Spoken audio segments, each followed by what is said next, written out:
पुणे में एक भोंदू बाबा के खिलाफ गंभीर मामला दर्ज किया गया, जहां मांजरी पुलिस ने कार्रवाई करते हुए आरोपी को 27 मार्च की रात को हिरासत में लिया। पीड़ित महिला की लिखित शिकायत के आधार पर आरोपी के खिलाफ एफआईआर दर्ज की गई। आरोप है कि आरोपी ने महिला की इच्छा के विरुद्ध शारीरिक संबंध बनाए। बताया जा रहा है कि आरोपी पूजा पाठ करने का दावा करता था और उसकी पहचान महिला से सोशल मीडिया के माध्यम से हुई थी।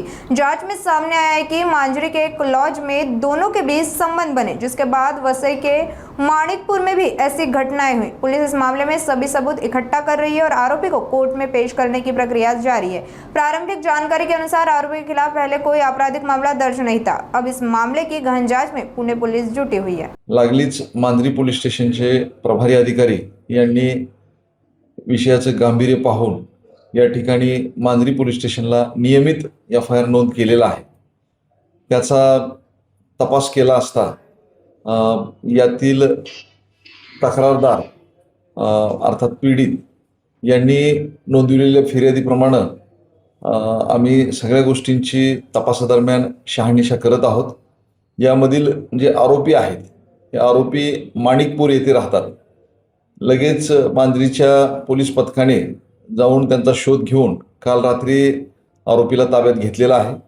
आता पुढील न्यायालयासमोर हजर करण्याची त्याची कारवाई सुरू आहे। सर, नेमकी महिलेची काय तक्रार आहे? यामध्ये महिलेनं तिच्या इच्छेविरुद्ध तिच्यावरती शारीरिक अत्याचार केल्याबाबत BNS कलम 64 प्रमाणे तक्रार नोंदवलेली आहे। भीती महादेवाचा अवतार देवाचा आहे असं सांगून भीती दाखवण्याचा काय त्याच्यामध्ये उल्लेख आहे?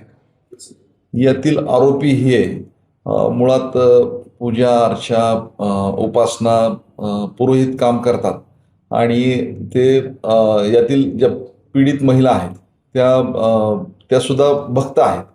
तर फेसबुकवरून त्यांची ऑक्टोबर 23 मध्ये ओळख झाली आणि मग त्यातून विचारांची देवाणघेवाण करत ते मेसेंजरवरती आपसात संपर्क करू लागले आणि त्यानंतर एकमेकाचा मोबाईल एक्सचेंज करून त्यांनी व्हॉट्सअपवरती चॅटिंग करणं असेल, कॉल करणं असेल, व्हिडिओ कॉल करणं असेल, या माध्यमातून दोघं जवळ आले आणि त्यातून मग माणिकपूरहून आरोपी पुण्यामध्ये मांजरी या ठिकाणी येऊन मांजरीमधील लॉजवरती त्यांचे संबंध आले आणि त्यातून पुढं यातील पीडित ह्या सुद्धा माणिकपूर या ठिकाणी गेल्याचे तपासात समोर येत आहे आणि त्या ठिकाणी त्यांचे संबंध आल्याचं तपासात समोर येत आहे।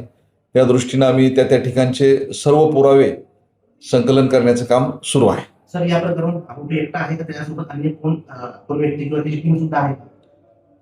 या प्रकरणामध्ये आरोपीच आहे, इतर कुणीही अद्याप त्याचे साथीदार वगैरे निष्पन्न झालेले नाही। आरोपी यामध्ये काही गुन्हे दाखल आहेत? आरोपी विरुद्ध यापूर्वी कुठलाही गुन्हा दाखल नाही।